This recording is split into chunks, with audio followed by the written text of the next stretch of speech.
नमस्कार, स्वागत है आप सबका राजनीति के इस अखाड़े में। मेरा नाम है अजय सेठिया।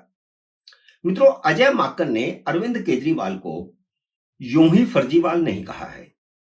केजरीवाल ने कई बार खुद को फर्जीवाल और नटवरलाल साबित किया है। अलबत्ता केजरीवाल की सारी टीम ही नौटंकीबाज है।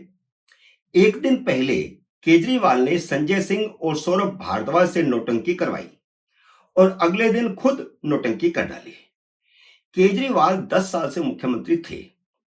इन 10 सालों में उन्हें केंद्रीय संस्थानों में और केंद्रीय विश्वविद्यालय में जाटों का आरक्षण याद नहीं आया। लेकिन जैसे ही भाजपा ने जाट उम्मीदवार को उनके सामने उतारा, केजरीवाल को जाटों का आरक्षण याद आ गया।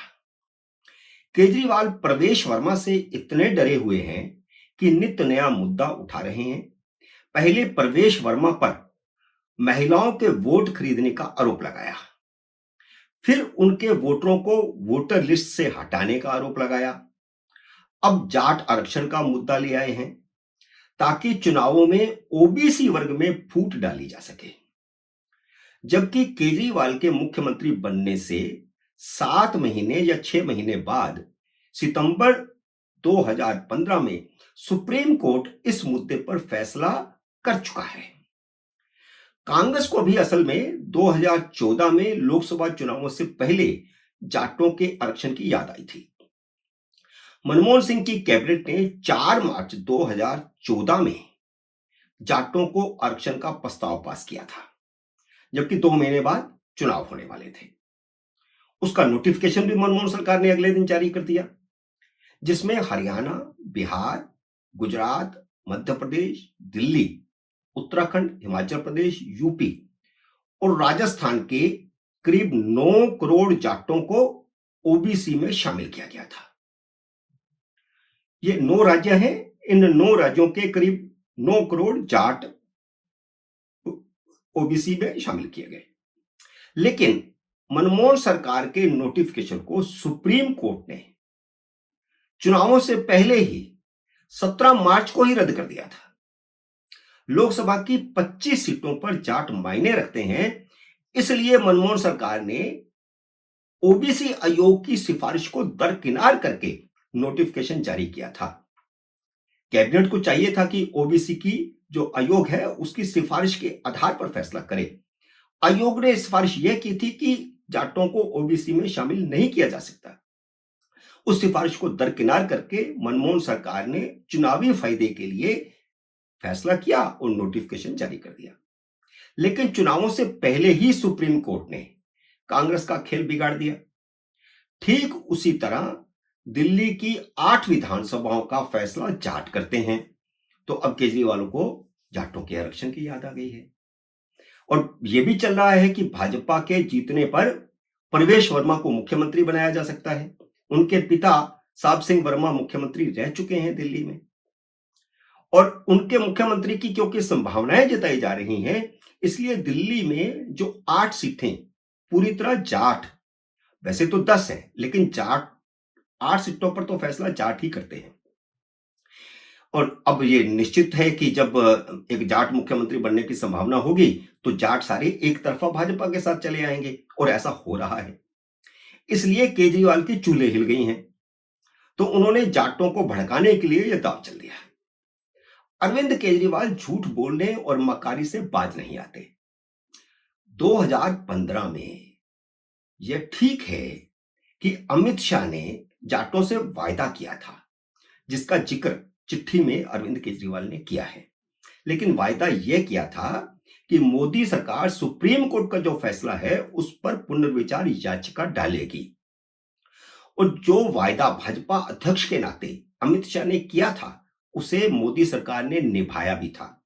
मोदी सरकार ने पुनर्विचार याचिका सुप्रीम कोर्ट में डाली थी, जो वादा किया उसे निभाया।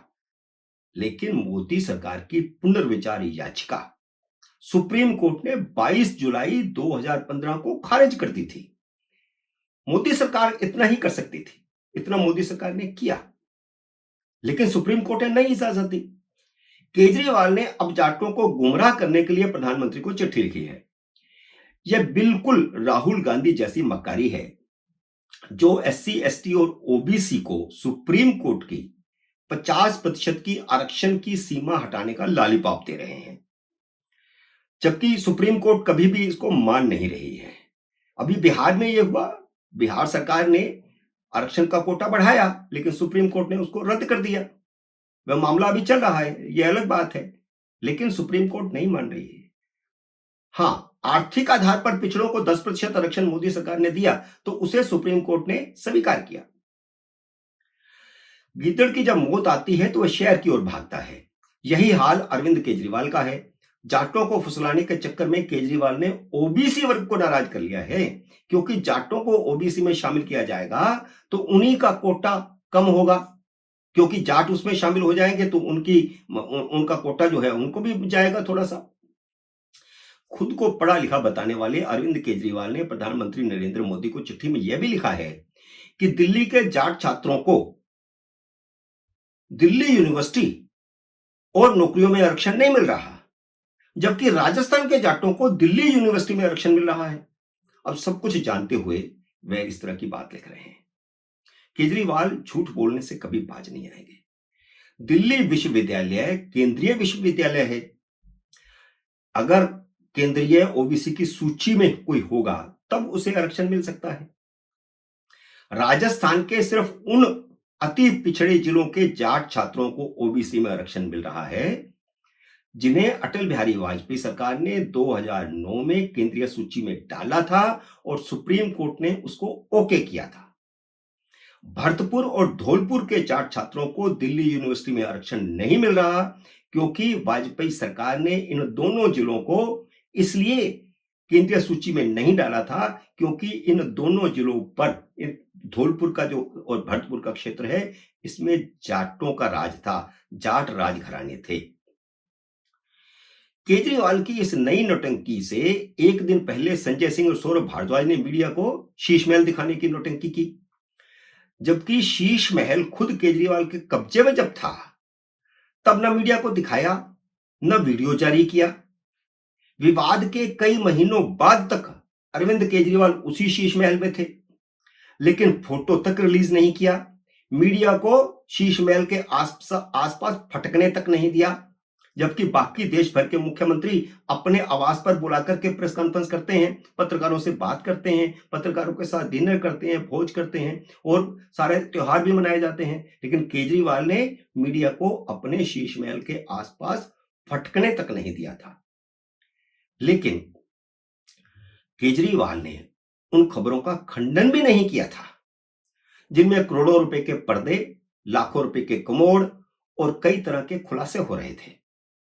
जैसे ही पीडब्ल्यूडी ने आतिशी मालिना का अलॉटमेंट कैंसिल किया और आचार संहिता लागू हो गई, शीश महल मीडिया को दिखाने की नौटंकी केजरीवाल ने कर डाली, क्योंकि चाबी तो पीडब्ल्यूडी के पास है।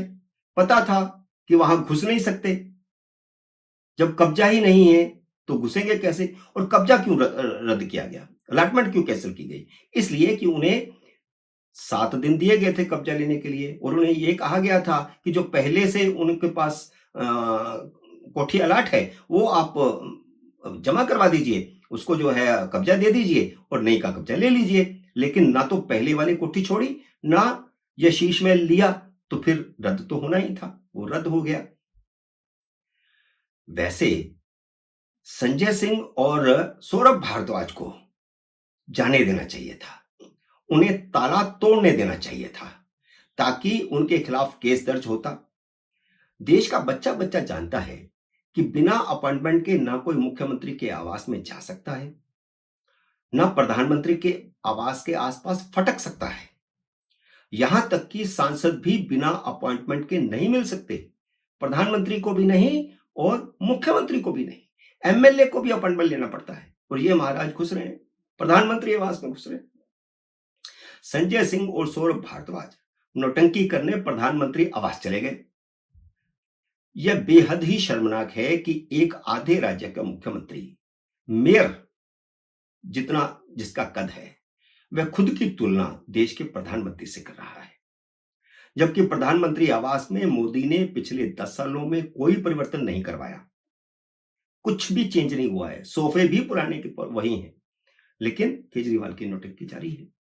मित्रों, उम्मीद है मेरा ये वीडियो आपको पसंद आया होगा। इसे लाइक और शेयर कीजिए। अगर आपने मेरे यूट्यूब चैनल को अब तक सब्सक्राइब नहीं किया तो कृपया सब्सक्राइब करके अपना आशीर्वाद दीजिए। जल्दी मिलते हैं अगले वीडियो में किसी नए विषय के साथ। तब तक नमस्कार।